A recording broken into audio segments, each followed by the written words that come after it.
Halo semuanya. Apa kabar? Semoga kita selalu dalam keadaan sehat dan semangat. Baiklah, sebelum kita masuk pada materi pembahasan hari ini, alangkah baiknya saya memperkenalkan diri. Tak kenal maka tak sayang. Perkenalkan, nama saya Sally Octaviana dari kelas D11 dengan NIM 20111061875 dari program studi Pendidikan Guru Sekolah Dasar STKIP Persada Katulistiwa Sintang. Baiklah, langsung saja kita masuk pada materi hari ini, yaitu tentang metode pembelajaran Jigsaw.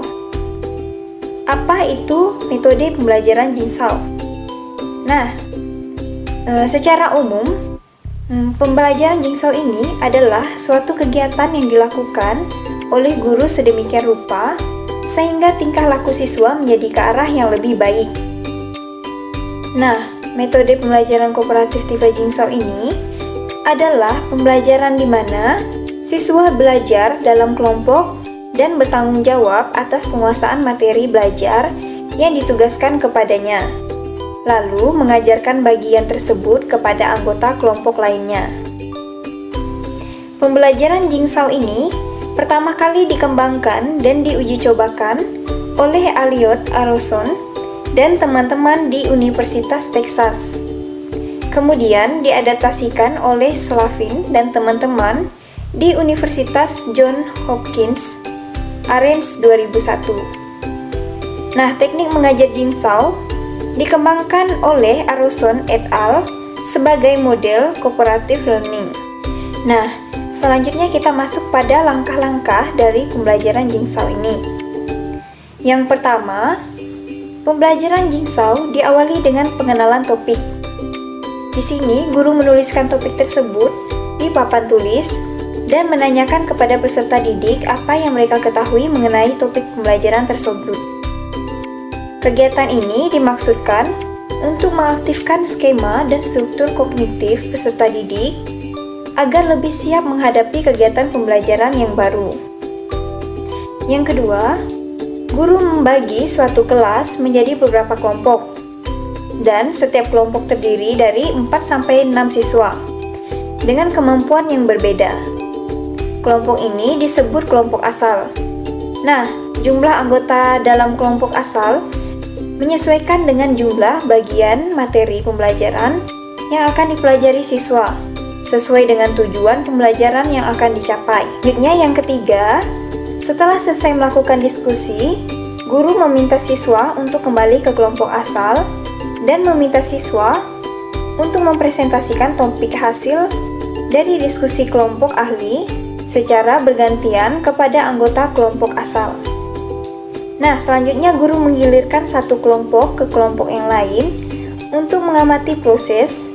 Guru menyuruh siswa untuk membuat rangkuman dari hasil diskusi kelompoknya dan menyuruh perwakilan kelompok untuk menyampaikan kesimpulan diskusi agar guru dapat menyampaikan persepsi pada materi pembelajaran yang telah didiskusikan. Yang keempat, pada akhir pembelajaran, guru mengadakan kuis secara individual. Nah, selanjutnya hasil dari nilai yang diperoleh tiap anggota kelompok dikumpulkan. Kemudian, dirata-rata dalam kelompok untuk menentukan predikat kelompok. Dalam menjawab kuis, semua anggota tidak boleh saling membantu. Perubahan skor awal individu dengan skor hasil akhir kuis disebut skor perkembangan. Selanjutnya kita masuk pada kelebihan dan kekurangan dari metode pembelajaran Jigsaw. Nah, berikut ini kelebihan metode pembelajaran Jigsaw adalah sebagai berikut. Yang pertama, mempermudah pekerjaan guru dalam mengajar, karena sudah ada kelompok ahli yang bertugas menjelaskan materi kepada rekan-rekannya. Yang kedua, mengembangkan kemampuan siswa, mengungkapkan ide atau gagasan dalam memecahkan masalah tanpa takut membuat salah. Yang ketiga, meningkatkan kemampuan sosial, yaitu mengembangkan rasa, harga diri, dan hubungan impersonal, yaitu positif. Yang keempat, siswa lebih aktif dalam berbicara dan berpendapat karena siswa diberikan kesempatan untuk berdiskusi dan menjelaskan materi pada masing-masing kelompok.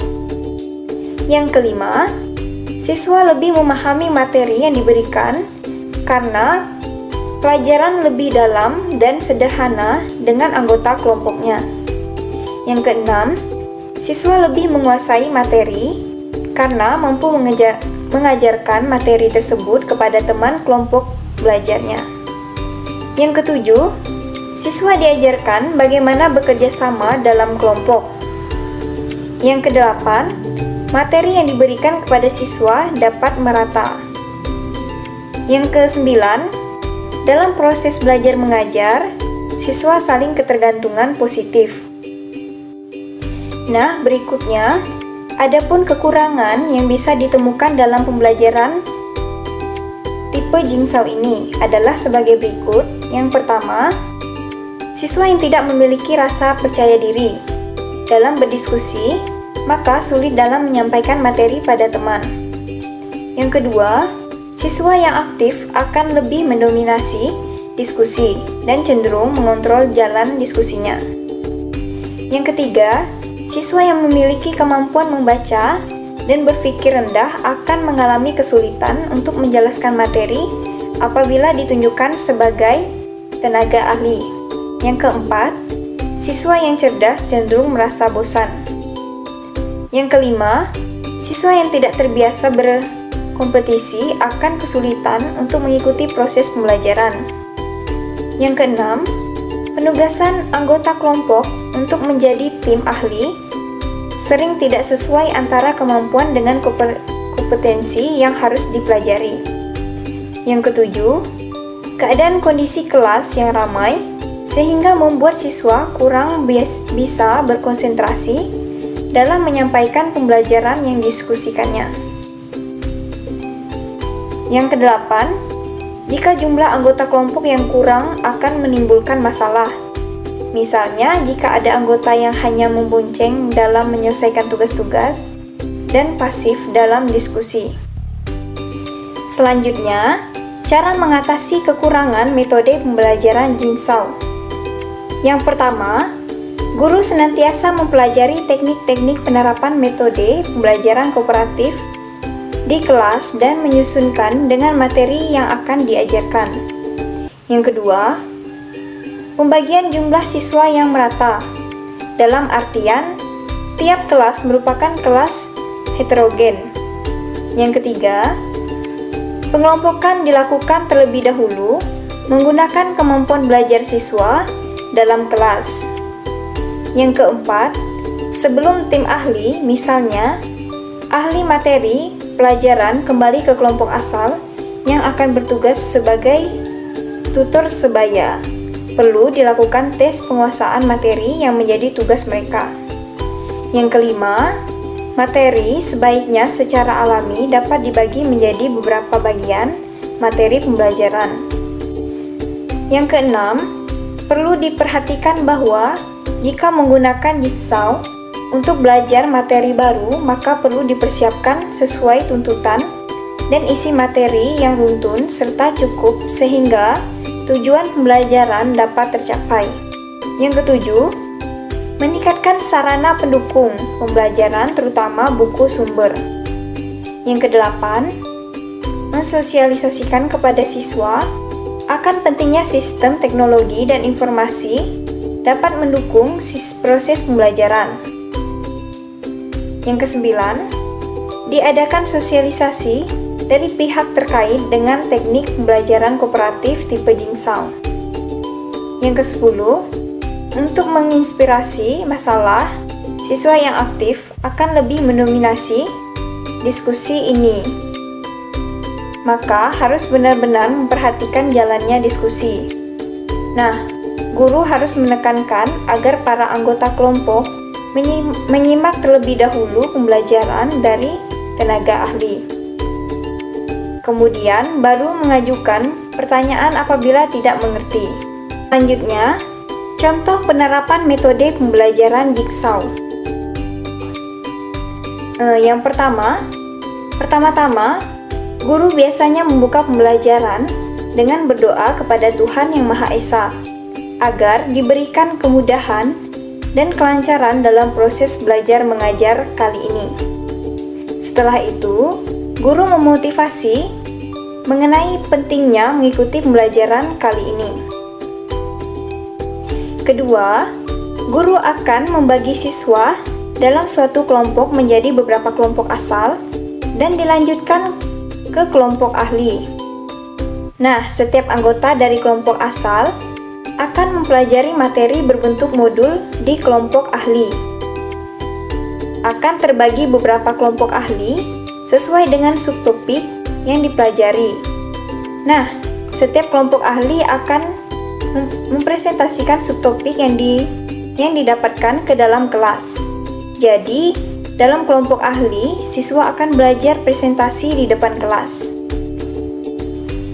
Nah, tugas guru di sini adalah membetulkan kesalahan-kesalahan yang dilakukan siswa dalam menjelaskan materi. Setelah mereka menjelaskan materi, ada sesi tanya jawab. Nah, sesi tanya jawab bertujuan untuk menjelaskan kembali materi yang kurang begitu dipahami. Setelah mereka selesai mempresentasi, guru akan memberikan lembar kerja kelompok atau LKK pada kelompok ahli yang barusan tampil di depan kelas.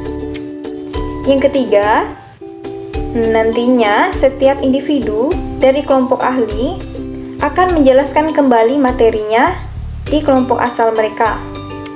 Dengan metode ini, siswa belajar berkomunikasi dengan cara menjelaskan materi kepada teman pada kelompok asalnya. Nah, selain itu mereka akan jadi berani bertanya karena yang menjelaskan materi adalah temannya sendiri.